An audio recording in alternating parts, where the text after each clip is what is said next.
अब मैं आपको थोड़ा सा बताता हूं कि रिवीजन किस तरह से करनी चाहिए। अगर मैं देखो रिवीजन की बात करता हूं, सबसे पहले जैसे आज हमारा अपना इनकम टैक्स खत्म हो गया, तो सबसे पहले पहली रिवीजन तो होगी 100%। मतलब 100% मींस जहां से आपने बैच स्टार्ट हुआ था हमारा, जहां बैच खत्म हुआ उसी सीक्वेंस में रिवीजन होगी। ठीक है जी। अब जब चैप्टर 1 आप रिवाइज कर रहे हो तो रिवीजन कैसी होगी? मेरे अकॉर्डिंग जो मैं करता था, मैं अपने पढ़ाई के टाइम पे रिवीजन 1 होती थी मेरी सबसे डिटेल में। कई लोग उसका उल्टा भी बोलते हैं, कई लोग कहते हैं रिवीजन 1 फटाफट से वैसे वैसे रीडिंग कर लो, फिर रिवीजन 2 में थोड़ा डिटेल में, और रिवीजन 3 में मैं नहीं ऐसा कहता, क्योंकि तीसरे रिवीजन में क्या पता कितना टाइम बचे। उस टाइम क्या, तो कुछ नहीं पता ना, फ्यूचर अनसर्टेन है सर। उस टाइम क्या प्रॉब्लम आ जाए, आपने जल्दबाजी के चक्कर में एक रिवीजन निकाल दी और घर में कोई इमरजेंसी आ गई, आपको रिवीजन का टाइम ही नहीं मिला डिटेल। तो जो टाइम अभी है उसको डिटेल में करो। तो फर्स्ट रिवीजन होनी चाहिए मोस्ट डिटेल, मोस्ट, उसमें टाइम ज्यादा लगना चाहिए। मतलब अगर आप रिवीजन 2 में, जैसे मान लो आपके पास, आप टारगेट लेके चलो कि यार मान लो 17 मई है, तो जो मैंने 20 मई से रिवीजन स्टार्ट करनी है, और 20 मई से अगर मुझे रिवीजन स्टार्ट करनी है तो मेरा टारगेट है कि जून के एंड में या जुलाई के फर्स्ट वीक में मुझे टैक्स की 2 रिवीजन करनी है। 2 रिवीजन कैसे भाई? आज मान लो 20 मई को लेके चलो, तो 20 मई से लेके 20 जून का एक टारगेट ले लो कि एक महीने में डीटी, सिर्फ डीटी, जीएसटी तो चल ही रहा होगा, डीटी मुझे पूरा रिवाइज करना है। अब वो रिवीजन कैसे होगी?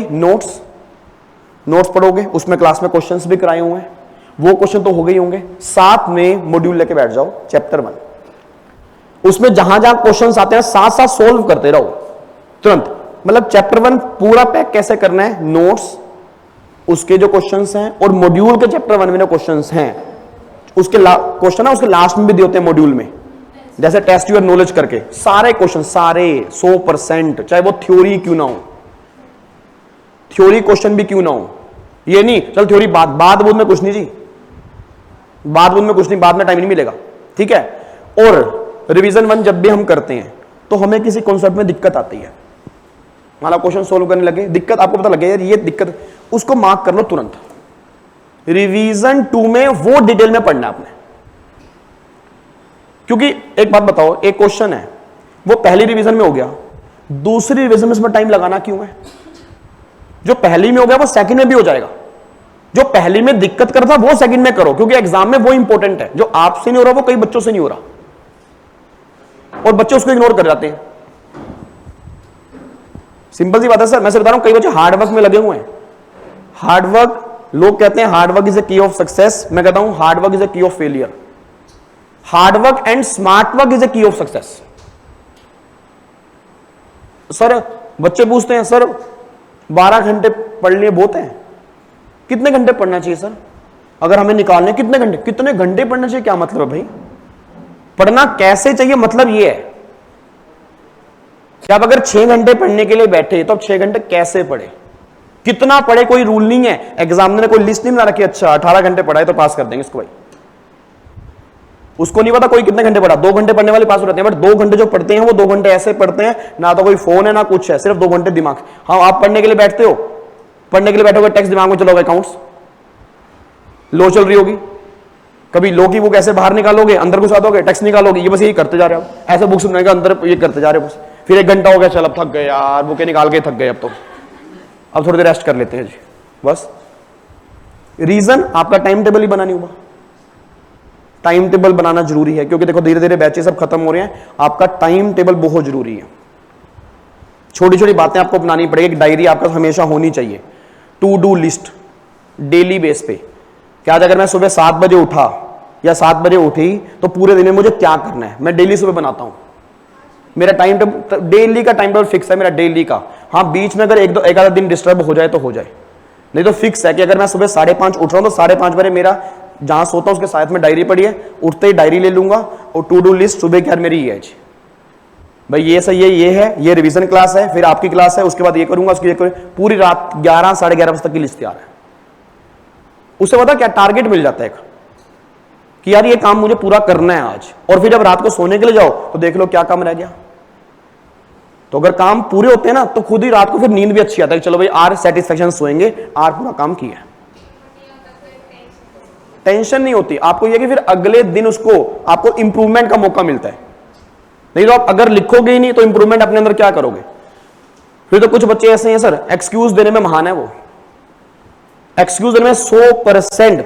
घर में पेपर क्यों नहीं क्लियर हुए, नंबर 20 क्यों आ गए? घर में शादी थी, खांसी जुकाम हो गया जी, तबीयत खराब हो गई, अर्जेंसी थी, टीचर ने बढ़िया नहीं पढ़ाया, ये नहीं हुआ वो नहीं। अपनी कमी कोई नहीं बताएगा जी। ये नहीं कोई कहेगा कि भाई यार क्लासेस नहीं जाता था मैं तो, नोट्स ही नहीं बनाए भाई मैंने तो, प्रैक्टिस ही नहीं की। ना उसमें बताऊंगा तो फिर मेरा नाम आ जाएगा ना, नाम मेरा नहीं आना चाहिए, नाम आए किसी और का। जब आप दूसरे के ऊपर गिर दोगे तो आप कंफर्ट जोन में आ गए, आप कभी आगे निकल ही नहीं सकते।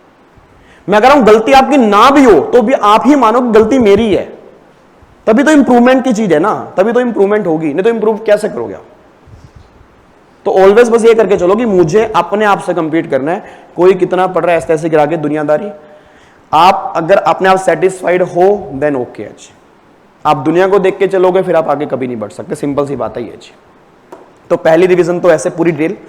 दूसरी, जब दूसरी रिवीजन करोगे तो पहली रिवीजन आपने जब की उसमें जो भी आपने हाईलाइट किया, सेकंड रिवीजन में उस पर टाइम लगाना है आपको। और पता क्या होगा, मैं वो दिखा दूंगा। चैप्टर 1 में मान लो 40 कॉन्सेप्ट है, जब पहली रिवीजन खत्म होगी ना तो 15 कॉन्सेप्ट ऐसे आ जाएंगे जिसमें आपको डाउट है। 15 निकल गए ना, 40 में से 15 निकल गए। रिवीजन 2 जब करोगे 15 में से 4 रह जाएंगे। तीसरी रिवीजन जो होती है वो 4 की। आप पता क्या सर 3 रिवीजन का टाइम 3 रिवीजन ये थोड़ा कि पूरे पूरे ग्रंथ पढ़ने हैं। जो कहते हैं ना रैंक होल्डर खड़े हो गए 5 रिवीजन किए हैं, 100% किए उन्होंने, ऐसे रैंक नहीं आता। बट कैसे किया उनसे पूछो कभी।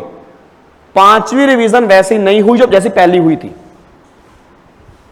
5वीं वैसी हुई जो पहली, दूसरी, तीसरी, चौथी के डाउट से वो 5वीं हुई है। अब उनके डाउट 0 हो गए। ये है रिवीजन। तो ये वो सोना कि भाई इतनी रिवीजन का टाइम कैसे मिला, इतनी वो स्मार्ट वर्क कर रहा हो, आपकी तरह गधा नहीं बना पड़ा, उसको पता है मुझे रिवीजन कैसे करनी है।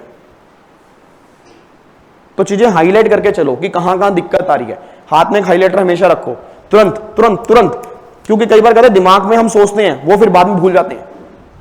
कुछ भी चीज दिमाग में आई तुरंत लिख लो उसको कि भैया ये दिक्कत है, इसको मेरे को सोल्व करना है। ठीक है जी।